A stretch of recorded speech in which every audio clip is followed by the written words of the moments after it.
Assalamualaikum warahmatullahi wabarakatuh. Apa kabar Sobat Swan? Pada pertemuan kali ini kita akan belajar tentang matriks di R.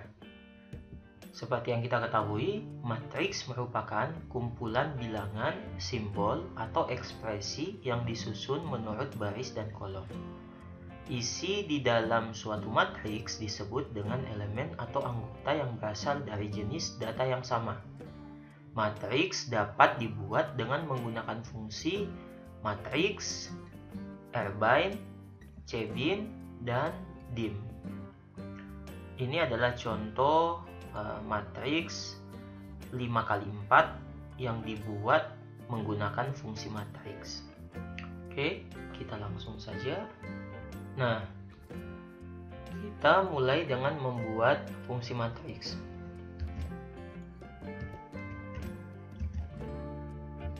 Yang pertama, kita akan membuat matriks dengan menggunakan fungsi matriks. Kita buat di sini matriks, oke. Kemudian buka kurung tutup kurung. Nah, di sini kalau kita tekan tab, maka akan muncul beberapa opsi. Nah, ini yang pertama adalah opsi untuk data. Oke, kemudian n row atau banyaknya baris, n col atau banyaknya kolom, kemudian by row. Nah, nanti by row ini untuk menyusun apakah matriksnya disusun ke bawah atau ke samping, atau by row atau col. Nah, di sini bisa kita tuliskan data sama dengan, misalnya saya buat vektor 1 sampai 20 seperti ini. Kemudian kita tentukan berapa jumlah barisnya, n row di sini sama dengan 5 misalnya, koma n col atau jumlah kolomnya sama dengan 4. Kemudian kita eksekusi, Ctrl Enter. Nah, di sini kita dapat melihat bahwa matriks yang kita buat dari vektor 1 sampai 20 memiliki baris 5, kolom 4. Oke. Nah, di mana untuk menyusun matriks ini disusun berdasarkan kolomnya. Jadi misalkan di sini di kolom pertama terlihat bahwa nilai 1 sampai 5 disusun berurutan berdasarkan kolom. Kemudian setelah selesai di kolom pertama, masuk di kolom kedua dimulai dari angka 6 sampai 10. Di sini sampai baris ke 5. Jadi kalau di sini kita tidak tentukan apakah by row true atau false, maka secara default penyusunan matriksnya akan by kolom atau ke bawah. Nah, selanjutnya kita akan membuat matriks yang sama tapi urutannya berdasarkan baris. Bagaimana? Ini kita copy saja. Ctrl C, Ctrl V, kemudian koma by row. Ini true. Bisa kita tuliskan true gini atau bisa juga T saja. Oke. Kemudian Ctrl Enter. Nah, di sini terlihat bahwa penyusunan matriksnya berdasarkan baris. Jadi angka 1, 2, 3, 4, kemudian 5, 6, 7, 8 sampai seterusnya ini berdasarkan diselesaikan satu baris dulu. Oke. Lanjut. Nah, cara lain untuk membuat matriks bisa juga kita tuliskan dulu datanya. Oke, misalnya kita buat data dp. Nah, ini datanya dalam bentuk vektor C. Nah, bagi yang belum pelajari bagaimana bentuk vektor, bisa melihat video sebelumnya. 10, 20, 12, 15, 17. Oke. Kemudian di sini kita buat vektor dv ini menjadi matriks. Bagaimana caranya? Misalnya penamaannya M1. Nah, ingat sama dengan dan tanda ini bisa digunakan. matriks. Oke. Nah, di sini vektor dv kita masukkan ke sini, ke dalam tanda kurung matriks. Di sini kita tuliskan dv. Kita akan coba langsung nama vektornya. dv, 2,2. Nah, ini artinya apa? Artinya kita akan membuat matriks dari vektor dv di mana jumlah row-nya 2, kolomnya 2. Oke. Jadi bisa juga kita tidak menuliskan perintah seperti data sama dengan, row sama dengan, col sama dengan. Ini bisa jalankan bersamaan. Ini kita blok, kemudian Ctrl Enter. Nah, di sini belum terlihat hasilnya. Kita tinggal panggil M1. Oke. Nah, selanjutnya misalkan saya punya data, my data. Nah, ini kita bentuk dalam bentuk vektor. Ya, 2,9, 3,4. Nah, ingat tanda desimal di R itu berupa titik, sedangkan koma ini pemisah antara bilangan. 3,4. Oke, ini kita bisa ketahui misalnya berapa banyak datanya. Kita menggunakan fungsi length sama seperti sebelumnya di video pembelajaran vektor, my data. Ini Ctrl Enter. Nah, jumlah data yang kita miliki adalah sebanyak 10. Oke. Kita bisa membuat matriks dari vektor my data menggunakan fungsi dim. Jadi, kalau tadi kita membuat matriks menggunakan fungsi matriks, selanjutnya kita akan menggunakan fungsi dim. Bagaimana caranya? Kita langsung mengubah dimensi dari vektor yang kita miliki. Di sini kita bisa tuliskan dim dalam kurung my data. Nah, sama dengan misalnya kita akan membuat matriks 5 baris 2 kolom dari jumlah data 10. Artinya di sini kita tuliskan C 5,2. Kita running. Nah, kemudian dari sini kita panggil kembali my data.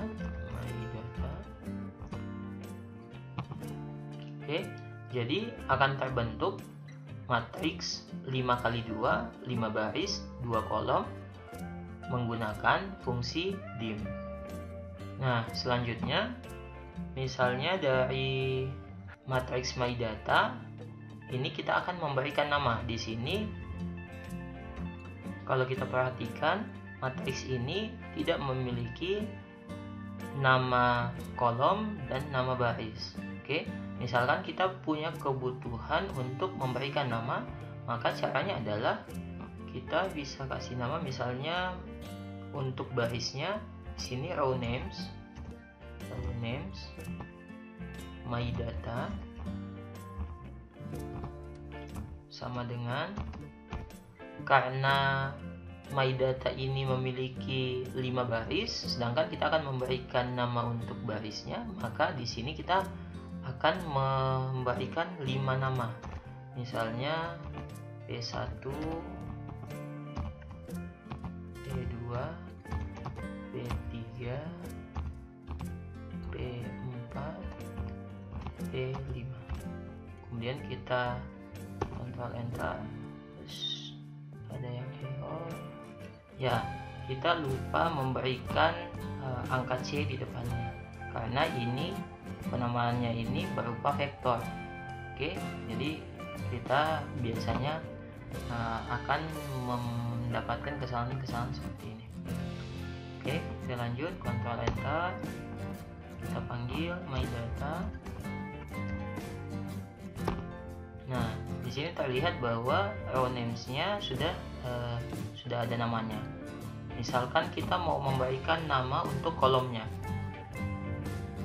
maka di sini call names my data. Ingat C, saya berikan nama K1 dan K2.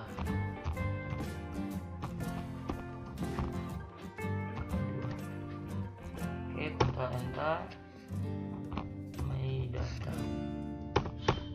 Nah, selanjutnya kita akan membuat matriks menggunakan R-bind dan C-bind. Bagaimana caranya? Di sini kita bisa buat dulu, saya buat matriks vektor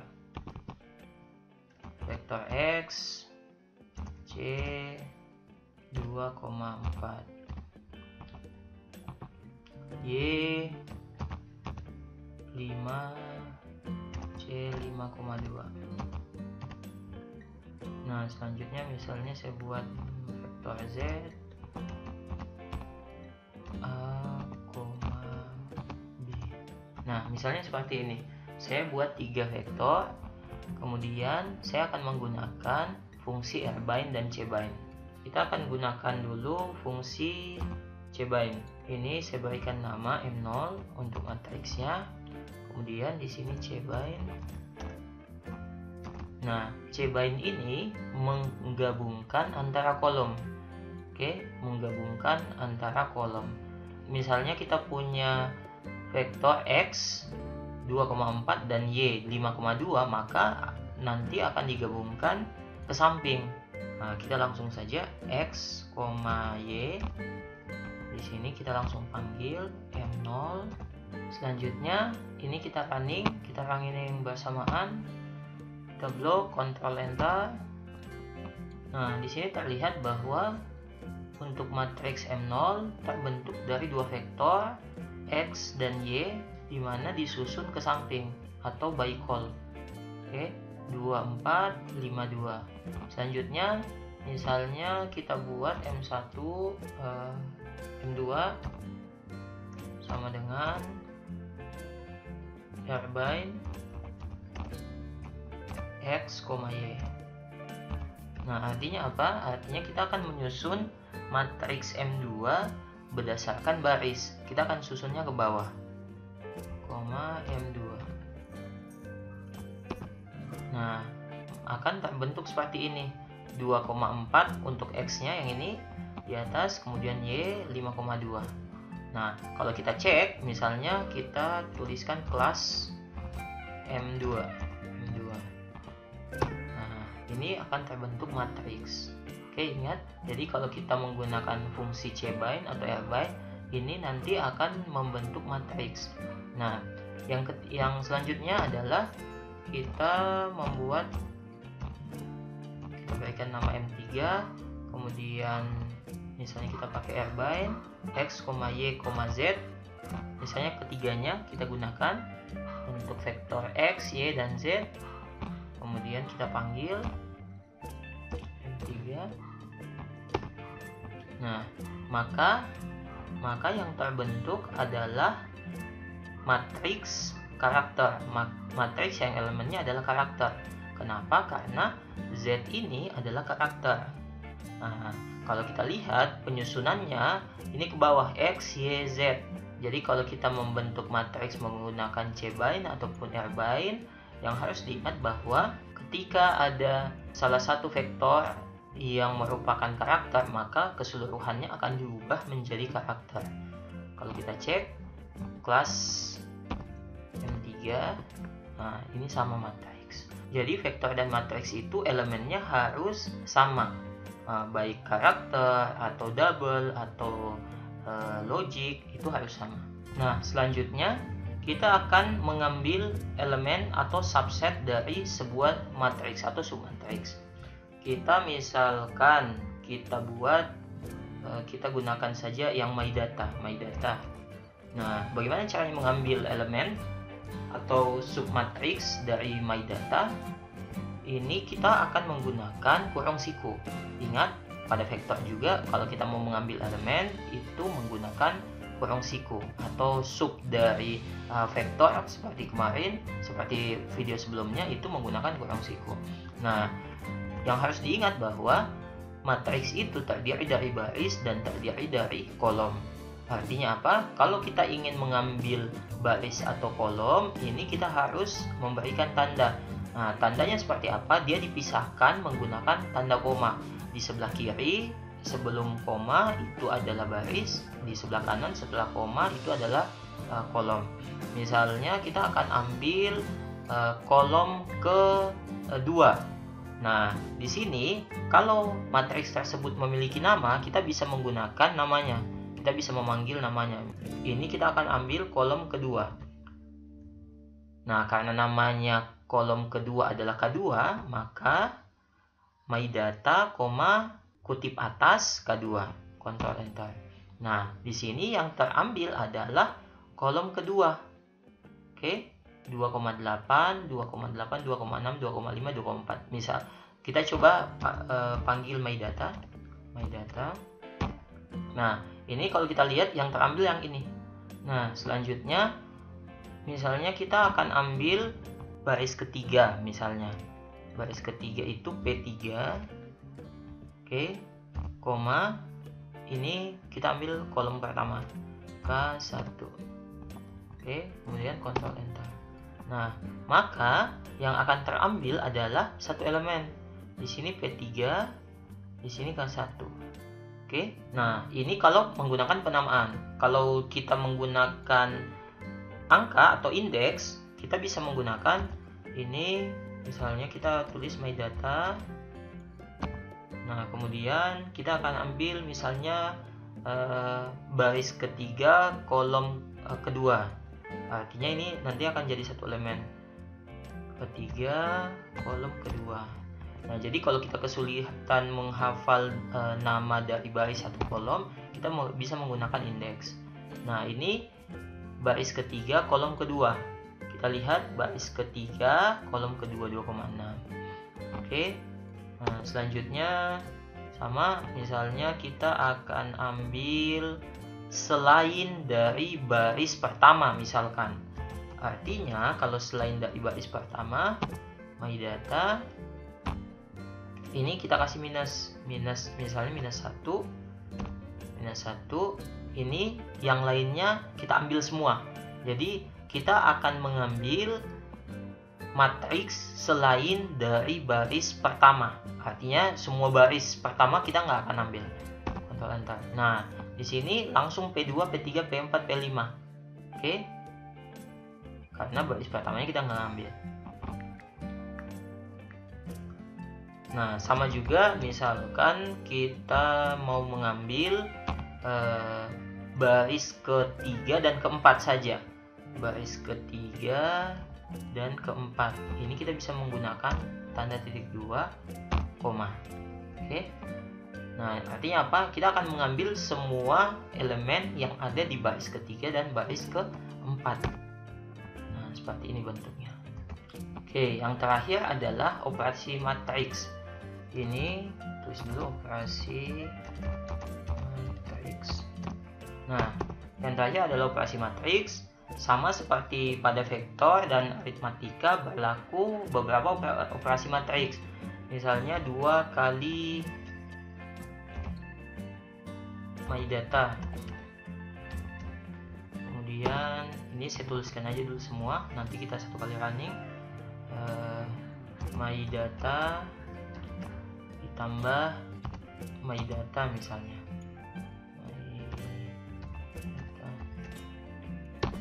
Nah, yang harus diingat untuk perkalian antara penjumlahan ataupun pengurangan antara matriks, baris dan kolom dari matriks itu atau dimensi dari matriks itu harus sama. Misalnya sama-sama 5,2 atau 5 baris 2 kolom atau yang lain. Setidaknya dimensinya harus sama. Nah, kemudian misalnya perkalian antara elemen matriks MyData dikali MyData. Kalau seperti ini perkalian antara elemen matriks. Selanjutnya MyData. Nah, bagaimana kalau perkalian antara matriksnya? Nah, untuk perkalian antara matriks yang harus diingat adalah aturan untuk perkalian matriks, yaitu efek domino. Nah, cara mengalihkannya dengan menggunakan persen, bintang, persen. Oke, kemudian MyData. Nah, sebelum saya kalikan, yang harus diingat, ini saya kasih tanda pagar atau not. Matriks MyData dimensinya itu adalah 5 kali 2. Nah, artinya apa? Kalau saya kalikan antara matriks 5 kali 2 juga, 5 kali 2, ini nggak bisa. Ini nanti nggak bisa. Artinya apa? Ini harus ditranspos. my data yang di sini harus ditranspose. Bagaimana cara mentranspose? Ini untuk transpose di R itu menggunakan fungsi P. Oke, kemudian kita buang. Untuk selanjutnya kita akan membuat inverse. Nah, kalau kita mau membuat inverse, ya kita ubah dulu yang ini. Ini misalnya kita kasih nama M5. Oke, nanti kita akan inversekan M5 ini. Nah, di sini untuk fungsi inverse itu bisa menggunakan perintah solve M5. Oke. Nah, untuk mencari nilai eigen bisa juga. Nilai eigen ini menggunakan perintah eigen dalam kurung M5. Oke. Nah, misalnya kita mau ambil diagonalnya, diagonal juga bisa. Diag di sini menggunakan sintaks perintah diag untuk diagonal. Terus di sini misalnya kita masukkan M5. Oke, coba kita jalankan. Kita running ini dulu 2 kali my data. Oke, artinya ini semua di my data ini dikalikan dengan 2. Saya panggil dulu my data. Nah, ini my data kita kalikan 2 semua, hasilnya seperti ini. Kemudian sama juga kalau my data ditambah my data, nah, sama nilainya karena sama dengan 2 kali my data. Kemudian bagaimana kalau my data kali my data? Jadi dengan menggunakan perkalian seperti ini, yang kita kalikan adalah elemen-elemen yang ada di dalam matriks. Nah, selain perkalian seperti ini, kita bisa juga menggunakan pangkat. Misalkan my data pangkat 2, ini sama aja hasilnya. Oke, nah selanjutnya adalah perkalian antara matriks. Sama seperti yang tadi saya jelaskan, ini kita running, kemudian kita panggil M5. Oke, nah di sini akan terbentuk matriks dengan dimensi 5x5. Nah, kalau kita ingin mencari inversenya, nah di sini terlihat bahwa matriks ini mendapatkan matriks singular dengan M5. Misalnya kita pakai matriks M0. Misalnya di sini kita gunakan matriks M0. Oke, untuk mencari inversenya. Nah, di sini didapatkan inverse dari matriks M0. Oke, bagaimana dengan nilai eigennya? Kalau kita ganti aja di sini M0 juga. Nah, ini adalah nilai eigen untuk matriks M0. Kemudian diagonalnya, nah diagonalnya ini adalah 2 sama 2. Nah, kalau kita panggil matriks M0, nah ini diagonalnya adalah 2 dan 2. Oke. Yang terakhir, karena kita buat sintaksnya di source atau script, kita bisa menyimpan file ini. Kita klik aja yang ini. Oke, kemudian kita bisa simpan. Misalkan saya simpan di tutorial matrix, kemudian save. Nah, dengan kita menyimpannya, sewaktu-waktu pada saat kita butuhkan, kita bisa menggunakan. Cukup sekian untuk pertemuan kali ini, semoga bermanfaat. Jangan lupa like and subscribe. Terima kasih. Assalamualaikum warahmatullahi wabarakatuh.